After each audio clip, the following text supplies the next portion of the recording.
السلام علیکم ورحمۃ اللہ وبرکاتہ۔ حامدوں و مصلیاً اما بعد، میرے دینی بھائیوں، آج مریض کے روزے کے متعلق گفتگو ہوگی۔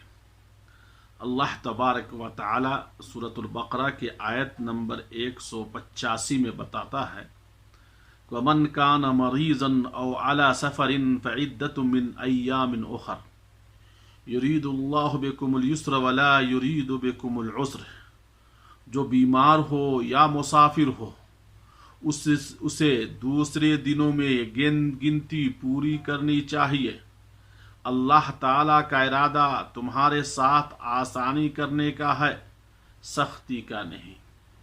یعنی اس آیت کا مقصد یہ ہے کہ آپ مسافر ہو تو یا مریض ہو تو اس 30 دن، رمضان کے 30 دن یا 29 دنوں میں جتنے بھی روزہ جس عدد میں 3 4 5 6 جتنا بھی آپ روزہ توڑے ہیں، اس دونوں وجہ سے اس کو رمضان کے بعد اور دنوں میں اس عدد کو مکمل کریں۔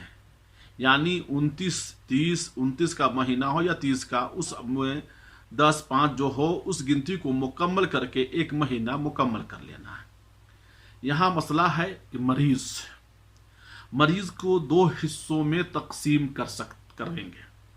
پہلا وہ مریض ہے جو دائمی مریض ہے، مستقل مریض ہے، اس کے صحت مند ہونے کا کوئی امید نہیں ہے، جیسے کینسر یا کڈنی فیل ہے، اس طرح کا جو مریض ہے، اس مریض کا تو اس پر روزہ فرض ہی نہیں ہے اس پر، کیونکہ اس کی حالت جو ہے وہ اس کو طاقت ہی نہیں ہے اس کو کہ وہ روزہ رکھ سکے، اس پر مقدر ہی نہیں ہے۔ لیکن یہ ہے اس کے بدلے میں، ہر روز کے بدلے میں ایک آدمی کو کھانا، ایک مسکین کو کھانا کھلانا چاہیے۔ اور اس میں یہ ہے کہ آپ یومیہ اپنے ساتھ بیٹھا کر کھلائیں، کوئی حرج نہیں ہے، یا آپ اس کھانے کی مقدار کسی ایک کو آدمی کو دے دیں ایک ہی مرتبہ، یا آپ جتنا چھوٹا ہے کھانا 30 دن کا جو ہے، آپ ایک ہی دن کھانا بنا کر 30 فقیروں، غریبوں، مسکینوں کھلا دیں، اس میں بھی کوئی حرج نہیں ہے۔ بس عدد مکمل ہونا چاہیے، یہ اصل مقصود ہے۔ یہاں ایک بات ہے کہ کیا اس پیسے کو اس کی قیمت دے سکتے ہیں کہ نہیں؟ دکتور فضل الرحمان رحمہ اللہ کا یہ قول ہے کہ نہیں، پیسہ دینا نہیں چاہیے، کیونکہ اللہ تبارک و تعالی کسی جگہ زکوٰۃ کا پیسہ نکالنے کا حکم دیا ہے، جیسے پیسے میں پیسہ نکالنا ہے، سونا چاندی میں پیسہ نکالنا ہے، تو اور اس ساری چیز تو اسی طرح ادا کرے جس طرح سے وہ اللہ تعالیٰ نے حکم دیا ہے، نبی صلی اللہ علیہ وسلم نے حکم دیا ہے۔ تو یہاں کھانا کہا ہے تو افضل اور بہتر ہے کہ کھانا ہی دیا جائے، اس طرح کا پیسہ نہ دیا جائے۔ شیخ دکتور رحمہ اللہ کا یہ قول ہے، اور یہ اچھی بات بھی یہی ہے کہ جو جس جنس کا ہو اسی جنس کے اعتبار سے ہی ہمیں اللہ کے حکم کو بجا لانا چاہیے۔ اب یہ ہے دوسرا مریض ہے جو غیر یعنی مستمر نہیں ہے، عادی ہے، اس کو کبھی کسی عارضی بخار ہے، عارضی بیماری کوئی ہے، اور اس کو چھوٹ جانے کی امید ہے، پوری تک ہے، تو اس کے 3 حالات ہوتے ہیں۔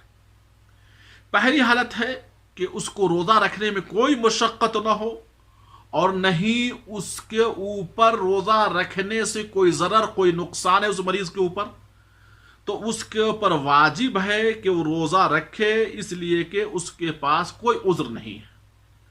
پہلی حالت کیا ہے کہ اس کو کوئی مشقت بھی نہیں ہے، اور نہ اس کے اوپر کوئی ضرر بھی ہے اس کے صحت کے اوپر، تو ایسے لوگوں کو روزہ رکھنا واجب ہے، اس کا عذر نہیں۔ مثلا کسی کا ہاتھ پاؤں ٹوٹ جاتا ہے، وہ مریض ہے، ہاتھ پاؤں ٹوٹ گیا، پلاسٹر کرا لیا، بیٹھا ہوا ہے، تو ایسے کو روزہ رکھنے سے اس کے صحت پر کوئی اثر نہیں ہو سکتا ہے۔ تو ایسے لوگوں کو روزہ رکھنا واجب ہے، فرض ہے۔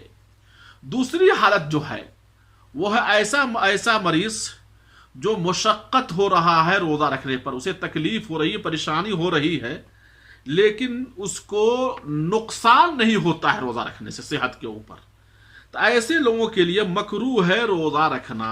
اچھی چیز یہ ہے کہ اللہ تعالیٰ نے جب رخصت دیا ہے تو اس رخصت کا فائدہ اٹھائے اور روزہ کو چھوڑ دے، کوئی حرج نہیں ہے۔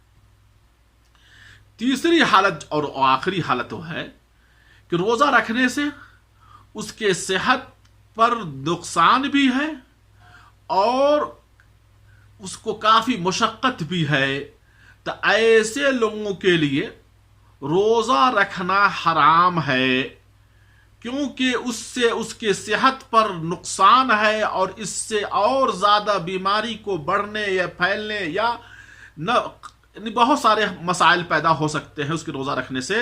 تو ایسے لوگوں کو روزہ نہیں رکھنا چاہیے، کیونکہ اللہ تبارک و تعالی سورۃ النساء کی آیت نمبر 29 میں فرمایا ہے کہ وَلَا تَقْتُلُوا أَنفُسَكُمْ إِنَّ اللَّهَ كَانَ بِكُمْ رَحِيمًا، اپنے نفس کو ہلاکت میں قتل مت کرو، اللہ تعالیٰ تم پر رحیم۔